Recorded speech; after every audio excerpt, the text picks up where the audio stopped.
Okay, it's Parshas Tetzaveh. Sorry I wasn't here last week. I hope you missed me. Some of you did. Some of you mentioned it.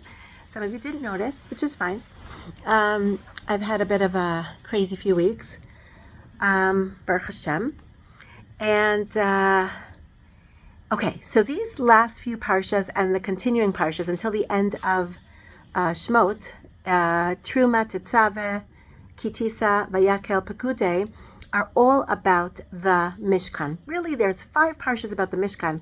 Either the vessels of the Mishkan, in this week's parsha, it's the clothing of the Kehuna, of the Kohanim, the priests, and also the menorah and the Mizbeach. There's a few more vessels. And it's just an interesting question, like, why do we even have to hear so much about this? 5 parshas, all talking about how to build the Mishkan or the Beit HaMikdash. And it's not even really a mitzvah that should be involving us. Like, we don't have the Beit HaMikdash, and even if we did, it's only the one generation that builds the Beit HaMikdash that really needs to learn all these laws. Like, why do we, throughout the 2,000 years of Jewish history where we don't have a temple, we don't have a tabernacle, what are we learning all this about? So, of course, Netivot Shalom, in his Hasidic way of looking at everything, shows us that, yes, we have so much to learn, and it really talks about our service of Hashem, our lives, our spiritual development. All these things, all these parshas are really in that vein, trying to teach us about how to commit to creating our own tabernacle within us, or our own temple within our homes. So I want to talk about a little bit, this week's parsha. There's an interesting idea. It says in the Torah, hold on, I'm going to read it to you. There's this idea that in this week's parsha we have the building of the menorah, and the fact that there's always going to be a candle lit in that menorah. And that is going to be here. It says like this: V'ata tetzavet b'nei Israel, command the Jewish people, laha'alot ner tamid v'gomer. Basically, there's always going to be a candle lit. Ve'ye'aroch oto Aharon uvanav mi'erev ad boker. Aaron and his sons will always have that candle lit from night till the morning. And then later on, we see about the fire on the Mizbeach, on the altar. There's always going to be a fire. It's going to be ongoing. And you actually light it, and it has to stay lit. Ha'olah, hi ha'olah al mokdah. It says in Vayikra later on also, al hamizbeach kol halayla ad haboker. All night until the morning, you should always have this fire burning on the altar. So says, so we have the Or HaMenorah, the light of the menorah that's always going to be lit. There's always going to be a candle lit, even from the night until the morning. Usually we see that mitzvot are supposed to be done in the daytime. But in these 2 instances, in the altar, we have the fire burning all night, and in the menorah, we have a light that's always going to be there all night, from the night until the morning. So Netivot Shalom says a beautiful thing. He says that there's times that we are in darkness. And those times, like nighttime, represents times that we're in darkness. And rather than just say, okay, you're in darkness, so just, hold on and avoid, doing anything wrong, which, by the way, we have said before, it's not really a time for so much growth. It's more of a time for maintaining and holding on to what you have, and just making sure that you don't slip, you don't fall, and you don't really move forward in the night. But he is saying, Netivot Shalom is really talking about these 2 ideas, that no matter what, even in a time of darkness, you need to have the 2 sides, the light, which is the Or HaMenorah, the candle, which is more the Aseh Tov, the instituting, like bringing light into your life, or inculcating good things into your life. That's the Aseh Tov, the do good.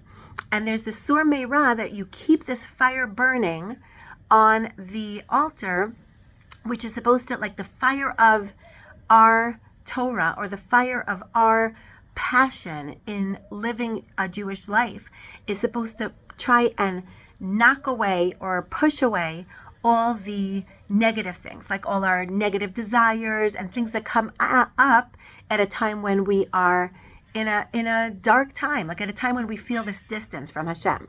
So he says that these two ideas of always keeping that light going, like bringing more light into your life in a time of darkness, and also making sure that you don't stray too far away, that you don't have too many distractions, that you don't just like are turned off by your service of Hashem, and you make sure that you maintain what you already have and you don't fall to a lower level.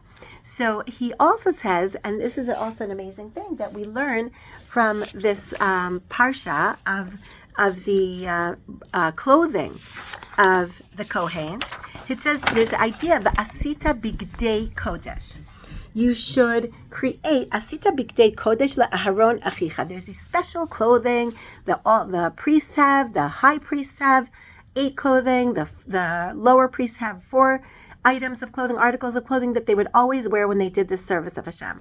And he's saying that really these things correspond in our lives. Like how do we have understanding of this holy clothing?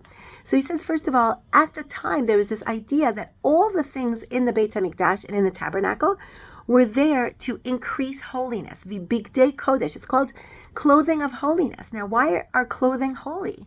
Like clothing is just, linen stuff. It's like things that are made out of a material. It's like just regular things that you use to cover yourself.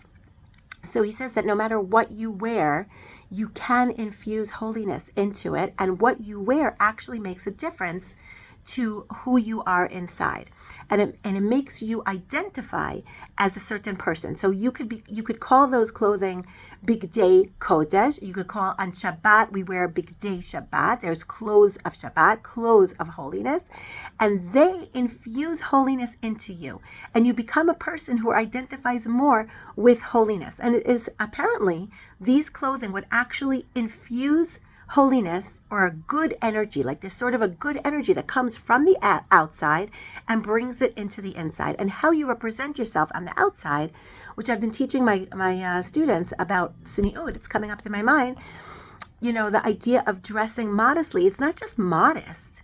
It's not just to cover up. It's to show who you really are, who your soul is, to bring out that inner light, that inner personality. So it's not enough to just cover yourself. Like you could cover yourself with a potato sack, and that would be fine in terms of the halacha, or so to speak, the not showing things, not revealing your body. But that's not the point. The point is bigdei kodesh. You're supposed to represent your soul, your inner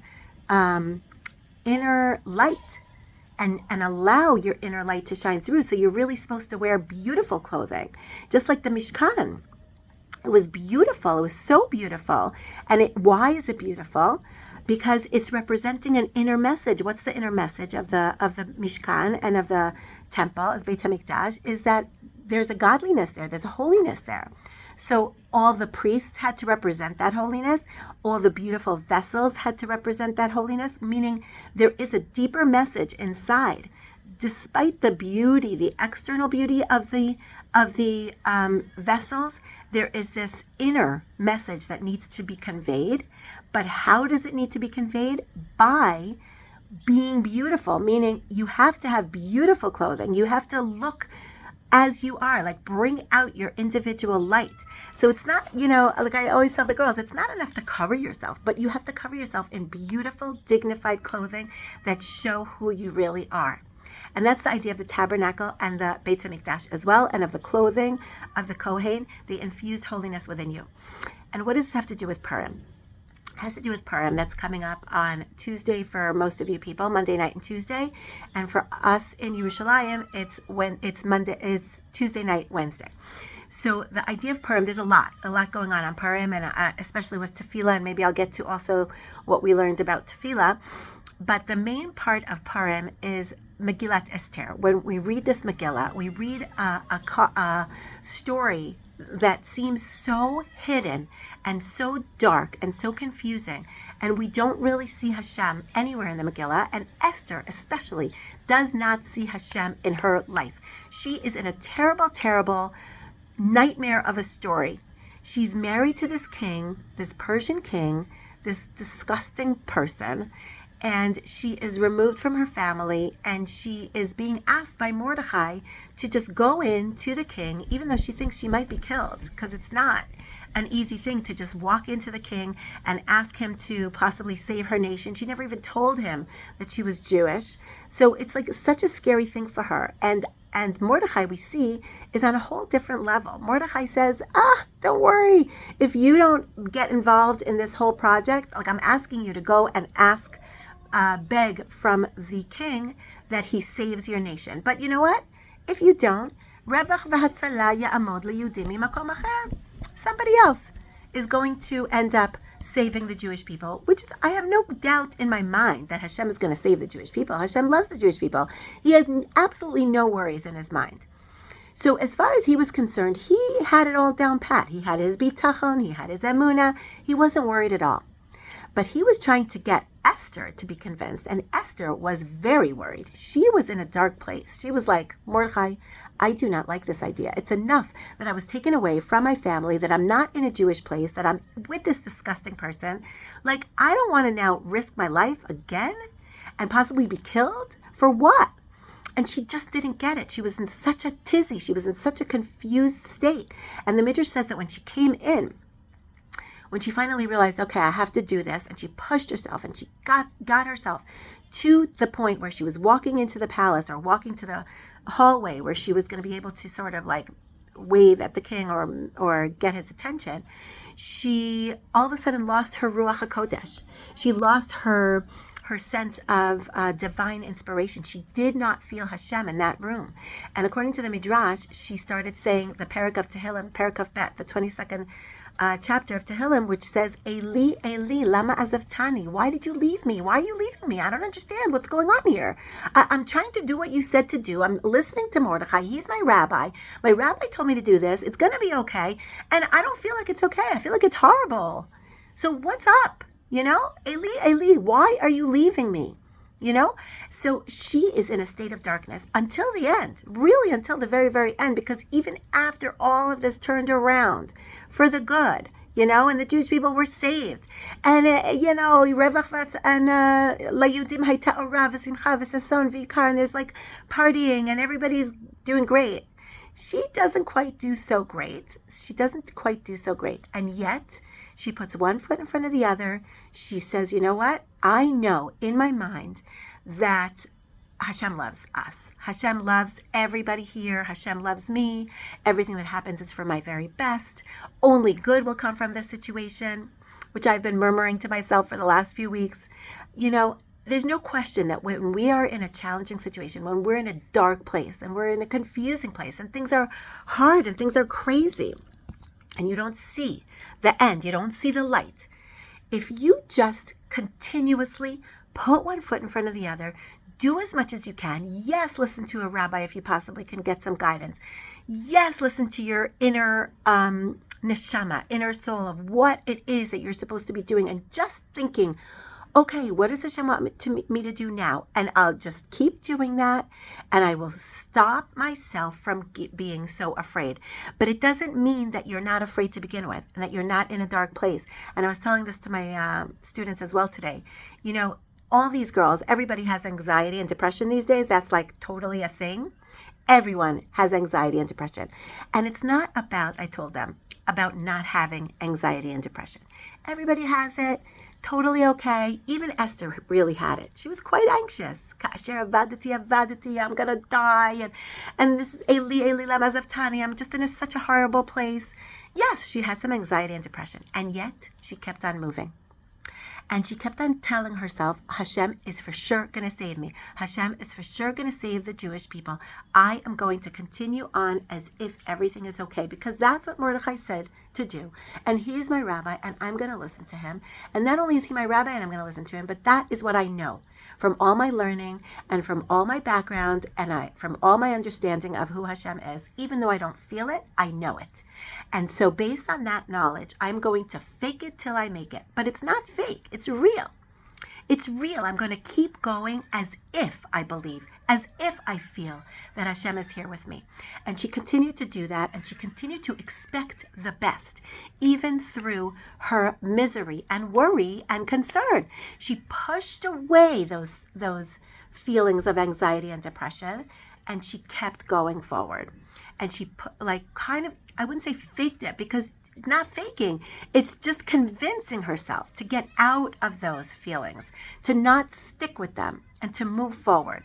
And that is, I think, what Purim is all about. And once you do that, then you have v'nahafochu. Then Hashem is like, oh my gosh, even through her depression and through her anxiety and through the darkness, she kept that light going, just like the Mizbeach, just like the Ner Tamid, the candle that's always burning. She kept moving. She kept that fire burning. She kept that light. And she kept going.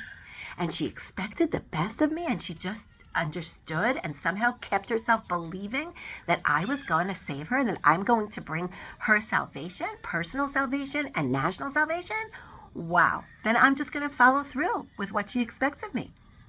And that is really what Esther is all about. That's why the Megillah is called Megillat Esther, not Megillat Mordechai, because Mordechai seems to have been on that level already. He was never worried. He always had that level of bitachon. But Esther, like all of us, really needed to work on it. And I think that's the message for all of us, and that's also the message of the tabernacle, and also the wearing the clothing. Sometimes before you feel that you're holy inside, you wear the clothes, and then you start feeling it. Okay, so you're walking the walk, talking the talk, and then hopefully we're feeling the emunah and the real salvation that's going to come from everything. Also, Purim is an amazing, amazing, powerful day for tefillah. We were talking about today with the ladies, with my learning group, that, tefillah is a way of life. It's not about like just praying 3 times a day. It's always, always having this relationship with Hashem, like always talking to Him, like just like you would always talk to your spouse, Bezrat Hashem, if you have a spouse and if you have somebody that you relate to, that you're just like always like talking here and there, One woman was saying, if you just can't find your car keys, just say, Hashem, could you please help me find my car keys? Or you can't find a parking spot. Hashem, could you please help me find a parking spot? Always, always walking through the day and talking to Hashem. Now, not everybody's on that level, but on Purim, I very much suggest that everybody try and attain a little bit of that level where you're constantly walking through the day talking to Hashem, because prayers have such an immense, intense power on Purim. There's this concept that Kol haposhet yad notnim lo.